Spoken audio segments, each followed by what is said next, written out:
Now, in the past, many tyrants and governments wanted to do it, but nobody understood biology well enough. And nobody had enough computing power and data to hack millions of people. Neither the Gestapo nor the KGB could do it. But soon, at least some corporations and governments will be able to systematically hack all the people. We humans should get used to the idea that we are no longer mysterious souls. We are now hackable animals. Data might enable human elites to do something even more radical than just build digital dictatorships. By hacking organisms, elites may gain the power to re-engineer the future of life itself. Because once you can hack something, you can usually also engineer it. And if indeed we succeed in hacking and engineering life, this will be not just the greatest revolution in the history of humanity. This will be the greatest revolution in biology since the very beginning of life 4 billion years ago. For 4 billion years, nothing fundamental changed in the basic rules of the game of life.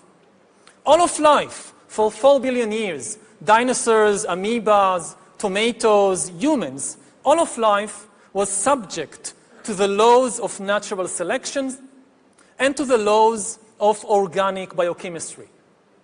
But this is now about to change. Science is replacing evolution by natural selection with evolution by intelligent design. Not the intelligent design of some god above the clouds, but our intelligent design and the intelligent design of our clouds, the IBM cloud, the Microsoft cloud. These are the new driving forces of evolution. And at the same time, science may enable life, after being confined for 4 billion years to the limited realm of organic compounds, science may enable life to break out into the inorganic realm.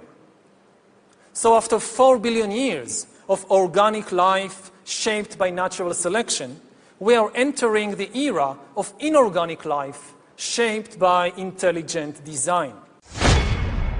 So does the data about my DNA, my brain, my body, my life, does it belong to me or to some corporation or to the government or perhaps to the human collective? Humans are now hackable animals. You know, the whole idea that humans have, you know, they have this soul or spirit and they have free will and nobody knows what's happening inside me. So whatever I choose, whether in the election or whether in the supermarket, this is my free will, that's over. Free will, that's over. That's over.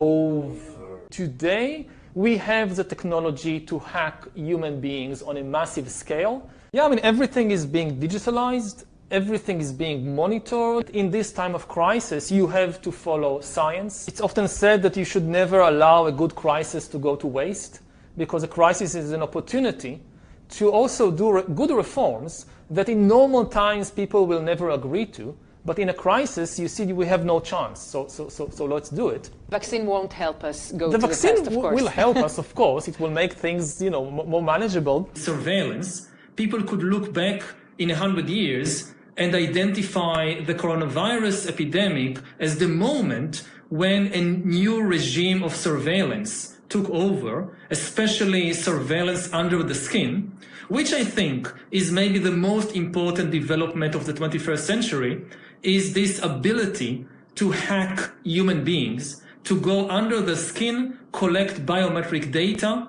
analyze it, and understand people better than they understand themselves. This, I believe, is maybe the most important event of the 21st century. One of the features of this fourth industrial revolution is that it doesn't change what we are doing, but it changes us. The difference of this fourth industrial revolution is it doesn't change what you are doing. It changes you. If you take genetic editing, right.